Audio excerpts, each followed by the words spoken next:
Hey there, welcome back. Thanks for joining me here once again in Lesotho. We're ready to go here from Tlanyako out in the mountains to another mountain airstrip called Semenanyane, which is about a 15-minute flight away. I'm going to get going and explain some stuff en route. I'm ready to go here just with my abort briefing left to do. Let's get that done, then I can tell you what we're looking at. Alright.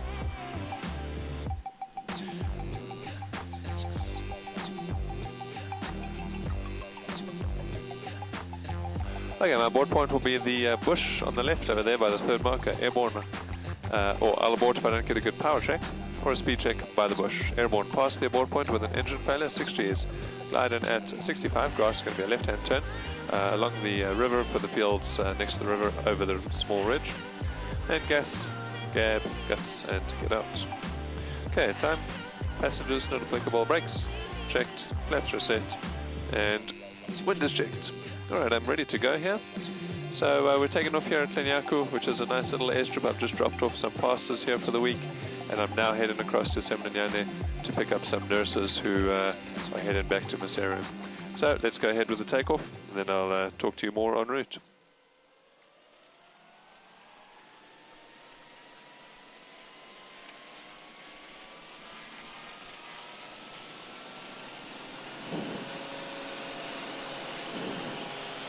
Power check, speed check.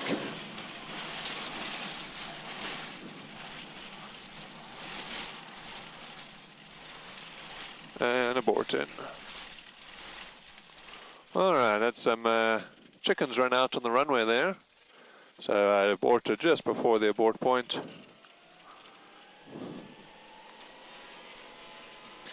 And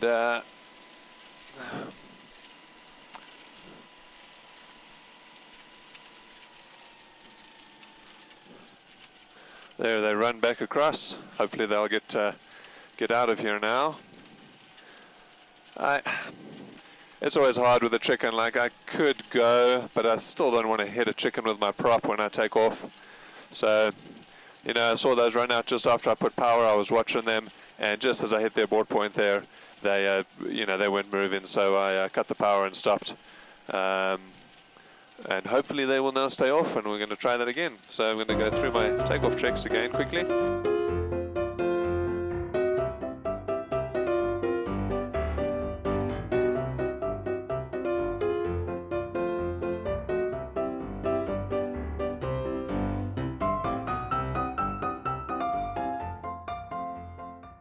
Let's try again.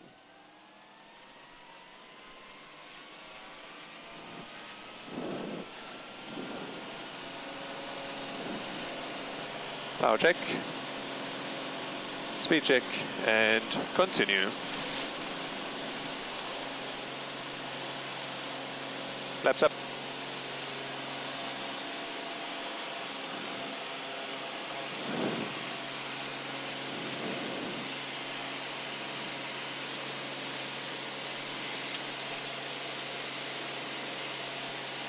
Alright, airborne out of Tlanyako, we turn in immediately left into this valley here. There's no other open areas, so we've got to turn out here. And when performance is good, we can stick to the left-hand side of the valley here. If we're a little bit heavier, normally we'll follow that river to the right and stay lower. But for today, I'm light. Just dropped off passengers, so I'm in a good place to just get good performance here. Okay, after takeoff, my flaps are up, my cowl flaps are open, power is set. Mixture is set, engine instruments are checked, nav instruments are checked, performance instruments are checked. The fuel caps are not leaking. I don't have passengers, and I'm reporting all okay on the satellite tracker. Okay, so I've got about a 15-minute flight from Tlanyako here to Semenanyane. I've just dropped off the pastors. It's 8:30 in the morning, and heading to Semenanyane to collect 2 nurses who are going back to Maseru. So I'm in this little valley here climbing, and then as soon as I have enough altitude, I'm going to cross the valley and fly out of it. One important thing about flying in valleys is that if you don't think about it, most people kind of settle to the middle of the valley. But what you want to rather do is stick to one side so that you've got a big turn radius if you do need to turn around. If you fly through the middle of the valley, you're basically cutting your turn radius down in two. So that's not the best way to do it. Rather stick as close as you can to one side, allow yourself as much space as you can, and typically try to fly to the side of the valley where you expect the updrafts to be. So I know usually my wind is coming westerly down that side of the valley, it comes down, and then on this side it gets pushed up again. So typically I'll get some updrafts on this side and downdrafts on the other side. Okay, I'm going to level 9.5, that should be good for now. Yeah, I'm going to climb up to 10,000. 9,500 is not 100% correct in terms of the semicircular rule that we use here. You know, flying at an even altitude on this particular heading. But I'm not going to go all the way up to 10.5. There's no other traffic around here. So I'm going to be fine at 10,000 foot. And I'm on course for Semenanyane with 13 minutes to go. So Semenanyane is one of our wind critical airstrips. I recently installed a weather station there. We use Diacon weather stations, and what's really cool about that now is I can take up my phone, and there's a couple options here for how I can do this. If I've got a 3G signal, which I expect to have shortly, I can hit the link that I've got here for Semenanyane and check out what the wind's doing. Because of the way that the airstrip is constructed, we can only land one way, and typically at Semenanyane we have the wind, it usually ends up being a tailwind, the way that the wind prevails here.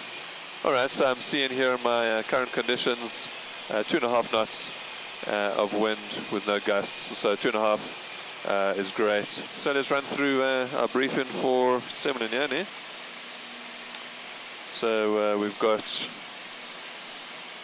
like I say, one direction landing on runway 17, which is upslope of 3.5%. Airstrip is 1,700 foot long, which is 530 meters. It's located at 7,800 foot altitude. It's our highest airstrip in Lesotho, even though it doesn't particularly feel like it because it's on it's not necessarily on top of the mountain. It's a little lower down compared to the surrounding mountains, but it does feel like it is maybe lower than what you might expect. And it's dirt and gravel. So my abort point is crossing the ridge, and you'll hear me call this on final approach. As I cross the ridge, I need to make sure I've got 80 knots of ground speed or less. If it's more than 80, then I need to abort, turn and get out of there. So it's a right hand turn abort. Okay, we've got 2 minutes to go. I can't see Semenanyane yet. It's going to pop out just below me in this valley here. I want to just make sure I'm coming out on the right side of it so that I can get a look at the windsocks as I go overhead. Okay, I can see the runway. Below me, you probably won't see it yet just because of the angle that it's at. And the wind is, there's some wind on the ground there. But it does seem to be more of a crosswind at this point, which is good news for me. It's better than a direct tailwind. So I'm descending here. I'm going to start to get myself slowed down. I'm going to do one pass to the left just to position a little bit better for this particular landing. But these descend into 8,800 foot, which is 1,000 foot above. And slowing the aircraft down, getting my fuel and my flaps set. Okay, there's a clinic directly below me. It's probably a couple-minute walk from the airstrip, not too far. And the windsocks do seem to be not blowing too strongly. From what I can see, it looks pretty possible for this morning. All right, it's a little bit of a tricky approach. It's a very specific path. So what I do is I fly overhead the runway here. I just control that. Okay, let's regroup. All right, my mixture is set. My selector is still on the right and my aux pump is off. Airstrip wind lasso has been looked at and briefed, and I've reported to the flight follower. Alright, my abort is crossing the ridge on short final. If my ground speed is more than 80, if something is on the runway, or if my approach is unstable, I will abort. Yeah, this is a very hard, or a very what I mean is a very hard abort, which means I don't have too much leeway. If it's 80 knots or more, I abort. I'm not thinking about it. I'm just, if I see 80 or more, I'm aborting. So, as I turn here onto my base leg, I'm going to put my flaps, checking my brakes, checking my prop all the way in, and that is done. 70 knots for the base leg. I come tight as I can, or tight as I'm comfortable with the wind, to these mountains on my left. It is bumpy here underneath them, so I don't want to get super close. Over this little village here on my right, or kind of below my right wing, and turning onto final approach. It's a little unstable here, which just makes it hard to get onto finals quickly and easily, but we're getting there. Okay, onto final approach, my flaps are set, and trying to just get it. These up and down drafts are making it hard. Flaps are set, cowl flaps are closed, and I've got a green light. Trying to get everything settled. I've got 76 knots, but something's not feeling stable just yet. I just want this to settle. There's the ridge in front of me. I've got a little bit of time. I've got 79 here, 79, 77, 78, and committed.